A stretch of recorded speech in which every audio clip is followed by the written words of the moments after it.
This is day 4 of the Senate Finance Markup, and I wish I had some better news, because today the far-right Republicans traded the well-being of millions and millions of middle-class folks in order to give handouts to the country's multinational corporations.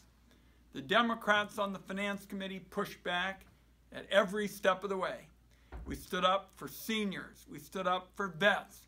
We stood up for folks who have disabilities. And again, we saw the power of the special interests, who even at the last minute found that the Joint Committee on Taxation, the official scorekeepers for the Senate on taxes, said that folks who make under $75,000 would see big tax hikes, and folks who made, say, $1 million would get huge tax relief.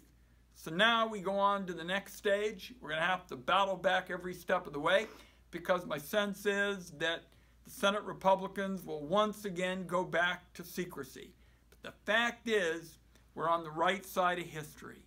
We're making the point that the middle class drives 70% of the American economy.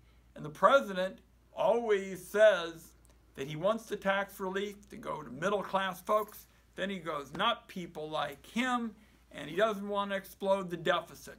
But the Senate Republicans wouldn't write those words down on paper. There's still a long way to go, and I'm going to close with this.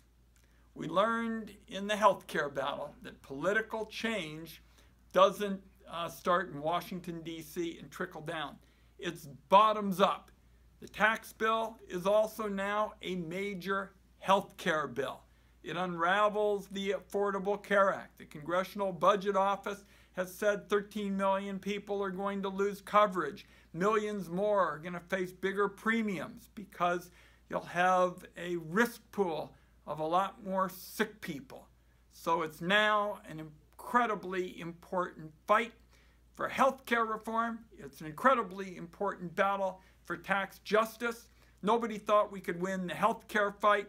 Now we've got to go out there and show so much grassroots support that Senate Republicans will see that what was done today in the Finance Committee was a flawed mistake that's going to hurt a lot of middle-class families, and that there is a better way to go, a bipartisan way to go, and that's what we'll be working for in the days ahead. Happy holidays to everybody.